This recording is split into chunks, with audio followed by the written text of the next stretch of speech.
केरला की सरकार ने केरला को पहले ही बदनाम कर दिया है। द केरला स्टोरी का मतलब सीधा सीधा ये है, केरला को कश्मीर बनाया जा रहा है। इसीलिए भी हमें इस फिल्म को देखना चाहिए। उस दिन किसी माई का लाल में दम नहीं हो कि हिंदू को हाथ लगा कर दिखा दे। कश्मीर फाइल्स की तरह गदर मचाएगी, क्योंकि गदर 2 भी आने वाली है। आज तक पर्सनली मुझे किसी माई के लाल ने ऐसा बोला नहीं है। बॉलीवुड इंडस्ट्री पर लगातार एक घना अंधेरा छाया है, जहां पर बॉयकॉट नाम की एक ऐसी परछाई आ चुकी है जहां पे लगातार बॉलीवुड इंडस्ट्री को टारगेट किया जा रहा है। लेकिन इस बीच द कश्मीर फाइल्स आती है और लोगों में एक अलग उत्साह नजर आता है। इसके साथ यह फिल्म आई है द केरला स्टोरी। उस स्टोरी में साफ झलकता है कि 32,000 लड़कियों का धर्मांतरण किया जाता है, उसको आईएसआईएस से जोड़ दिया जाता है। अब इस फिल्म पर बवाल मचने लगा है, लोगों को परेशानी होने लगी है कि द केरला स्टोरी के जरिए स्टेट को बदनाम किया जा रहा है, एक विशेष धर्म को बदनाम किया जा रहा है। इसी पे बातचीत करने के लिए हमारे साथ नयन जी है। नयन जी, आपका बहुत बहुत स्वागत है एचसीएन न्यूज़ में। धन्यवाद। क्या कहेंगे द केरला स्टोरी के बारे में? द केरला स्टोरी को लेकर जितना आपने जाना है, समझा है, दर्शकों से साझा कीजिए अपनी मन की बात। द केरला स्टोरी का मतलब सीधा सीधा ये है कि 32,000 हिंदू लड़कियों का 32,000 हिंदू लड़कियों का जबरदस्ती केरला से उठवाकर धर्म परिवर्तन कराकर उन्हें आईएसआईएस में Qatar, Oman, gulf countries, Saudi Arabia, Afghanistan जैसी कंट्रीज में पार्सल करके वहां की रखेल बनाया जाता है। इसका सीधा सीधा अर्थ ये है। लेकिन यहाँ पे ये है स्टोरी कि इस स्टोरी को क्यों उजागर किया जा रहा है, क्योंकि द कश्मीर फाइल्स भी आई तो कहा गया अच्छा चलिए ठीक है, इतिहास में हो गया, अब क्यों उसको मुद्दा बनाया जा रहा है। उसी तरीके से द केरला स्टोरी में भी कहा जाए, क्यों मुद्दा उठा रहे हो। पहले तो आपके व्यूअर्स से बताना चाहता हूं कि रखेल का सीधा सीधा अर्थ, यहाँ पे बहुत सारे व्यूअर्स को आपत्ति हो जाएगी कि रखेल क्यों कहा जा रहा है, क्यों इस चीज़ को रखेल कहा जा रहा है। मैं अपनी भाषा में समझाता हूँ। इसे रखेल इसीलिए कहा जा रहा है क्योंकि 32,000 बाबूजी, 1-2 लड़कियां नहीं है, 32,000 लड़कियों को जबरदस्ती उठवाकर उनका एक एक करके धर्म परिवर्तन कराकर उन्हें एक चूल्हे चोले के कपड़े में बांधकर उन्हें उसके बाद जबरदस्ती वहां पर रखवाया जाता है। लेकिन यहाँ पर ये कहा जा रहा है कि आप केरला को बदनाम कर रहे हैं, आप बॉलीवुड को बदनाम कर रहे हैं। केरला को बदनाम करने की आवश्यकता है? केरला की सरकार ने केरला को पहले ही बदनाम कर दिया है। पीएफआई क्या है? पॉपुलर फ्रंट ऑफ इंडिया, जिसका जन्म केरला से हुआ, जिसकी भूमि केरला है, वो बदनाम होने की जबरदस्त क्या है? केरला हमारे देश के आंतरिक संस्कृति का सबसे अच्छा स्तंभ माना जाता है दक्षिण भारत में, लेकिन उसको दक्षिण भारत में तबाह कर दिया गया। 54% हिंदू बचे हैं गिनती के। 20 साल पहले ये आंकड़ा 75% था। ये आंकड़े इतने कम कैसे हो रहे हैं, ये भी अपने आप में सवाल है।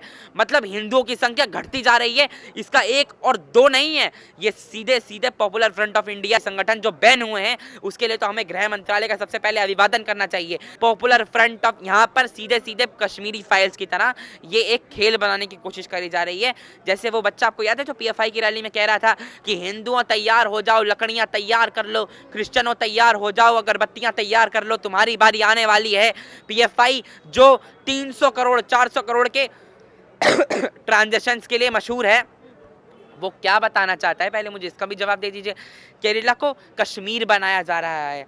अगर उस पर ध्यान नहीं दिया गया तो सीधे सीधे एक और कश्मीरी फाइल्स भी बन जाएगी। हमें हिंदू तो जागेंगे नहीं, खैर उनको जगाने की आवश्यकता है भी नहीं, क्योंकि जो चीज़ जागेगी नहीं उसे जगाने का मतलब भी नहीं है। लेकिन हमें खुद मस्तिष्क से और मस्तिष्क के आधार पर सोचने की आवश्यकता है कि अगर पॉपुलर फ्रंट ऑफ इंडिया हमारे देश की संस्कृति, और हमारे देश के आंतरिक दक्षिण भारत की मूल्यों को नष्ट कर रहा है, तो उस सरकार को भी फैसला होना पड़ेगा। वहाँ के जो भी हैं मुख्यमंत्री, मैं ऐसे मुख्यमंत्रियों का नाम याद रखना भी जरूरी नहीं समझता, क्योंकि वो मुख्यमंत्री आफ्टर ऑल पाकिस्तानी एजेंट्स कहलाते हैं, कि केंद्र सरकार को सतर्क होना होगा। मुख्यमंत्री तो कुछ करेंगे नहीं, क्योंकि मुख्यमंत्री विजय पंत तो खुद ही अपने ख्यालों में व्यस्त हैं। वो क्या करेंगे? वो तो उधर क्या कहते हैं, भारत जोड़ो यात्रा हो गई, ईद हो गई। जब ईद पर बहुत सारी चीज़ें निकलती हैं तो ये वही मुख्यमंत्री विजयन है ना। जब ईद पर मुस्लिमों का विशेष त्योहार आ जाता है तो दरवाजे खोल देते हैं सारे, लेकिन जैसे ही हिंदुओं के त्योहार आते हैं लॉकडाउन लगने चालू हो जाते हैं। ये वही केरला है जिसकी वजह से देश में 18% ये केरला नहीं है, ये वही केरला नहीं है। ये केरला तो वो है जिसने देश की संस्कृति में अमूल्य योगदान दिया है। ये वही पाकिस्तानी केरलन वाली विजय सरकार है जो हिंदुओं के लिए कपाट बंद कर देती है विजय मंदिर के, लेकिन उनके लिए सब कुछ खोल देती है। ये वही केरला सरकार है जो ऐसे बच्चों पर कोई कार्रवाई नहीं करती जो हिंदुओं को चुनवाने की बात करते हैं, लेकिन जरा से हिंदुओं योगी जी को बांधकर, एक कथाकथित योगी जी के मॉडल को बांधकर उसको घसीटने की तैयारी करी जाती है। केरला सरकार कोई एक्शन नहीं लेती। तो मैं क्यों कहूं ये पाकिस्तानी एजेंट नहीं है, ये बिल्कुल पाकिस्तानी एजेंट है। और ऐसा ना हो कि 1-2 महीने में एनआईए जांच कर ले और बाद में ये पाया जाए कि विजयन जी भी 3 से 4 करोड़ के घपले कर रहे हैं। यहाँ पर आप ये मत सोचिए कि बीजेपी प्रवक्ता ऐसी बात कर रहा है। यहाँ पर आप ये सोचतिए कि विजयन ही हमारे देश की नामूल जड़ों में से एक हैं, और अगर ऐसी सरकारें बनती नहीं, ऐसी सरकारों का अंत नहीं हुआ, तो केरला भी दूसरा कश्मीर भुगतेगा। हमारे देश की संस्कृति और हमारे देश की अमूलनाओं को नष्ट करना ही ऐसी सरकारों की नीति रही है।